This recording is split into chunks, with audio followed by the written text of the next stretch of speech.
What's up guys, it's Raymond. I want to talk about expectation in this video and why a lot of expectation causes a lot of failure and negative emotion. So the title of this video or the description might include the term or include the phrase eliminating negative emotion. And the reason why I say that is because a lot of negative emotions or sadness or betrayal, feelings of betrayal, come from what we expect from the world and not coming to fruition. So take the example of a little girl having a seventh birthday, and her parents telling her that she's gonna have a seventh birthday party, and that's her first birthday party that she's ever had. She's all excited and everything. When it comes to the day, the parents are unable to fulfill this desire. They're unable to fulfill this commitment. So the child feels betrayed. So what is it that's gone wrong? So something's gone wrong on both sides. Both the parents have done something wrong as well as the kid. And some people might say, well, how has the kid done anything wrong? Well, that's what you're here to find out. So of course it's clear that the parents have done what's wrong. The main thing that's wrong, which is failed to meet their commitment and failed to do what they said they would do, which is provide a birthday party for the seven-year-old kid. But the little girl has done something wrong, as in expecting something from her parents and relying on this expectation. So this is a big mistake. I feel like a lot of people, a lot of us do in general. Somebody tells us they're going to do something and we believe them straight away, and we put all of our eggs into one basket, and we actually rely heavily on what this person said. And what happens is when that request can't be fulfilled, or if that request can't be fulfilled, we end up feeling very, very sad because we feel like we've been let down. So what I want to talk about in this video is removing that expectation and removing that reliance on what other people say or promise you, and therefore eliminating a lot of the chances of you becoming depressed or sad when it comes to feeling betrayed or feeling let down by other people's lack of opportunity or lack of response to what they've promised you. So I'm gonna fill this video with lots of examples because there isn't much information surrounding the idea itself, because it's very plain and simple that when we rely on what people promise us, and that promise can't be fulfilled, that causes us to be sad. So I just want to go through a few examples of what I mean by this. Take for example, in sports. Take for example the Olympics. Usain Bolt is promised a certain amount of money per year to be able to go to a certain amount of trainings, to be able to, let's say it's a contract with the team that he's signed with. Let's say that he can't fulfill a certain act because he's injured, and the team says to him that he won't be able to. They won't be able to pay him the amount of money required, or they won't be able to pay him the amount of money that they said they can pay him due to his injury. Usain Bolt might be sad, and he might be very distraught about this because he planned in advance being able to use that money.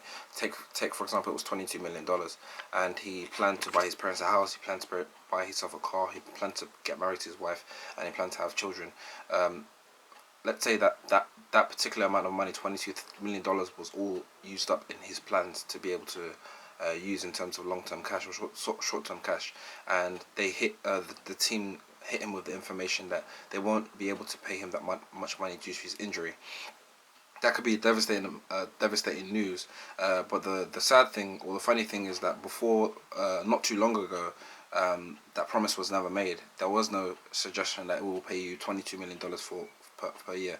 But at that time, Usain Bolt, in this particular example, was fine emotionally. So what happens is when sometimes we see particular events as opportunities to develop ourselves, or opportunities to increase our well-being, but then again, there could merely be, let's say that opportunity or that event went wrong. They could easily put us in a worse place than we were before the event even happened.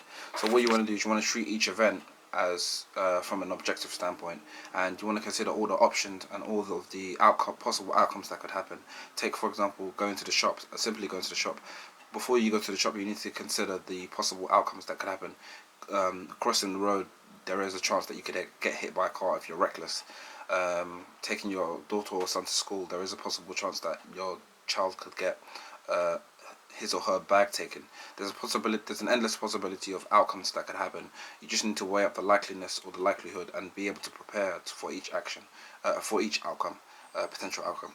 So what you want to do is to limit your disappointment especially when it comes to people promising you things. You wanna you wanna say to yourself that I don't rely on this particular thing. I don't need it. But if it does happen, it'll be fine. It'll be good. I guess it will be positive. But not just people promising you things directly. Not necessarily just people coming up to you and saying that I promise that I'll do this for you. I promise that I'll give you this. It's also indirectly. People can promise you things indirectly. We can all promise people things indirectly. Just being human being. There are certain codes of practice, codes of behavior when it comes to being a socially appropriate person. For example, allowing a senior citizen to go before you in the line, or take the seat, take the seat on the train or the bus. If there's one seat left, you'll definitely feel like we all definitely feel like it's more morally permissible to allow the elderly to take that seat as opposed to you, because they are less capable than you to stand for long periods of time. So take that for example. Some people I know, I've done this in the past as well. I'm not an exception. Some people actually don't abide by that law. So the elderly might be very very used to or accustomed to that law being enforced and being in practice, as to them being allowed to sit down or take priority over other people when it comes to there being a scarce amount of seats. But take for example the odd chance or the odd moment whereby that rule is not followed and they aren't allowed to sit down and they have to stand up. They may be incredibly angry, especially if they're used to, especially if they're heavily dependent on this law. They may be very sad or angry that this person has been insensitive and hasn't allowed them to sit down. So what you want to do is it sounds a bit pessimistic, but what you want to do is you want to take a very objective standpoint when it comes to expecting things from other people. I mean, I've been surprised, and I'm sure other people will agree, I've been surprised in the most surprising manners when it comes to what human beings are capable of, or what human beings can do. You can never really pinpoint exactly what action a human being is gonna take. So you need to consider all the possible outcomes they can take and be ready for each of them. But anyway, I'm going to end this video here. Thank you for watching. I hope you are interested in the videos and the topics that I share, because the topics and videos that I share are somewhat unorthodox. They're not exactly necessarily the standard. They're not what's shared by many people. So I hope you guys do enjoy this content. I do put all my heart and soul into these videos, and I'll see you in the next one. Peace.